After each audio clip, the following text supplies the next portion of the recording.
Hello, everybody. This is Julissa. Thank you so much, everybody, for coming back to my channel.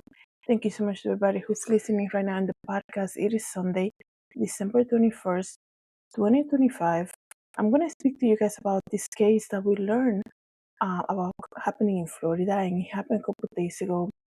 But when you look at something like this, you kind of wonder, it makes you kind of like look at things that are happening in our neighborhoods and be like, wow, I cannot believe this actually goes on, right?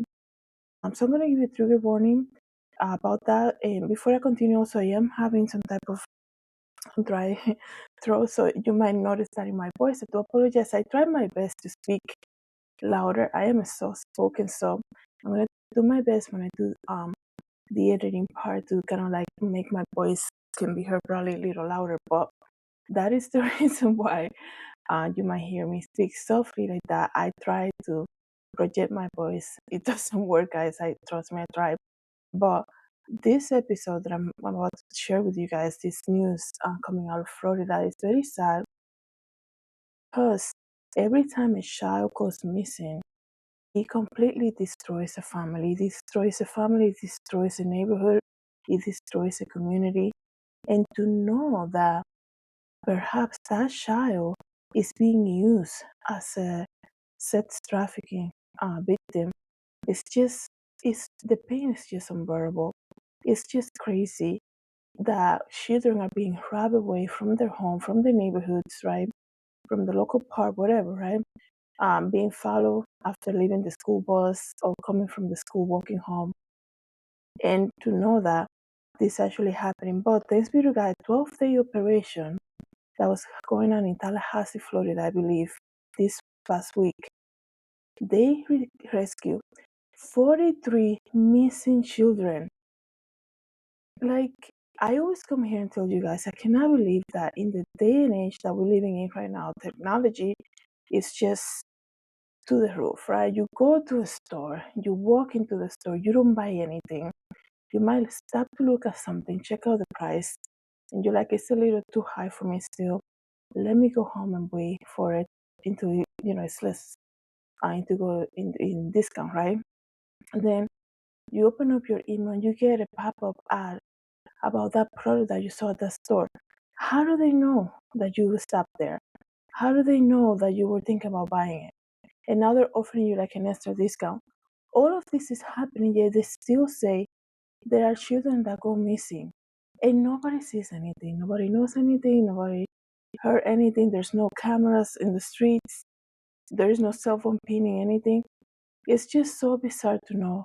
Like, sometimes it's so bizarre the answers that the authorities give away when a child goes missing, and to know that every day that a child goes missing, there's a family, like I said, that is torn apart in pieces, wondering what the child is.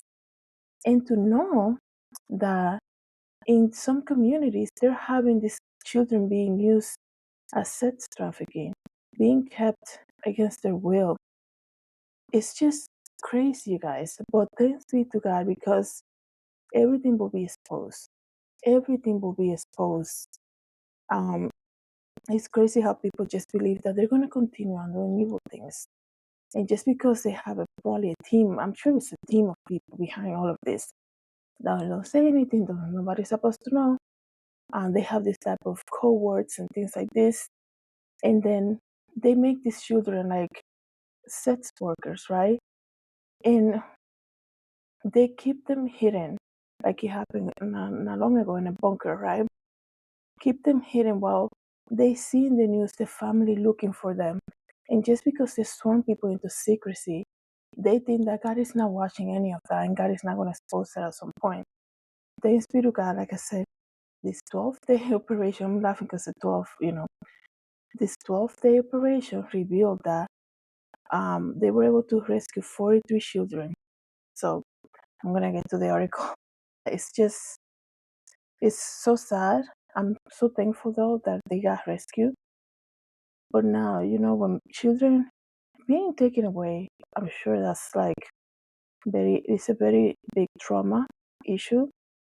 And now being taken away and robbed from your life like that and being used for what they were using them for, it's going to be a lot of years of therapy, and just we wish them their best recovery, because being rescued is just the first step. But thanks be to God that at least they have that.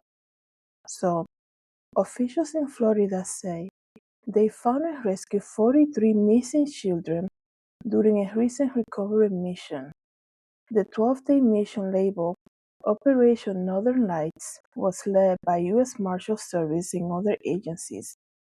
Officials said all the children were considered critically missing, a classification used to describe children who might be at risk of violent crime, substance abuse, sexual exploitation, crime exposure, or domestic violence.